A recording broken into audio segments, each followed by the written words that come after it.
Two of the NBA Eastern Conference Championship Series. The Toronto Raptors are in Milwaukee to face the Bucks, and our Melissa Kim is at the Pfizer Forum. A little close last Wednesday. Another close game, Melissa? I know.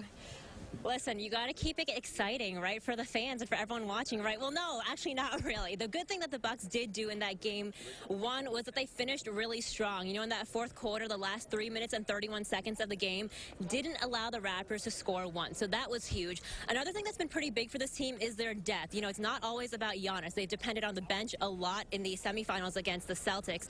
They depended on Pat Connaughton, on George Hill a lot. And this last game, Brook Lopez, you know, he didn't score any points in that game 5 against the Celtics, so he probably was a little frustrated, a little fuel adding to his fire for game one of the finals. So he was the top scorer in that last game, putting up a double-double. So it really has been honestly kind of cool to see how much this team really grows and improves together, and also how they're spreading the ball around. They're spreading the love around when it comes to those points, guys. Well, and people are really stepping up there off the bench, Melissa. What do you think needs to happen this game? Obviously, a W needs to happen, but, you know, what are some things you took away from Wednesday's game that really need to happen this time around?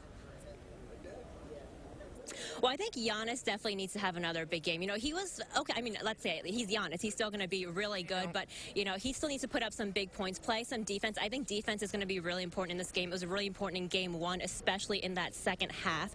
And again, the bench needs to step up again. I think that they've done it particularly well in terms of scoring points and, again, playing on defense. So defense and the bench, those are the two things, guys, in this game to look out for. And something else, so what's this deal with the Packers and beer drinking?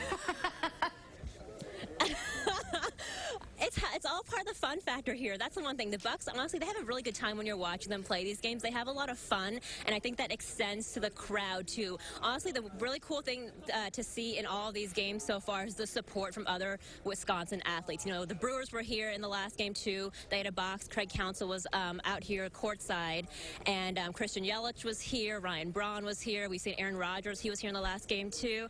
And David Bakhtiari has made himself quite a star in these games on the Jumbotron. During the regular season, he chugged, you know, one beer during one of the games. And, you know, it's the playoffs. You really have to step up your game here. So in the last game, game 5, rather, of the semifinals, he chugged not one, but 2 beers, and then pointed to Aaron Rodgers being like, you go now. And Aaron Rodgers is kind of like, no, I'm not doing that. Yeah, but no, it's all in good fun, obviously, of course. And, you know, it's kind of cool to see. And honestly, I've seen on Twitter, actually, in the last couple of days, people challenging him to chug 3 beers on the Jumbotron and not 2. So I will report back accordingly on how many beers he chugs tonight, guys. At the Pfizer Forum. Melissa Kim, thank you. So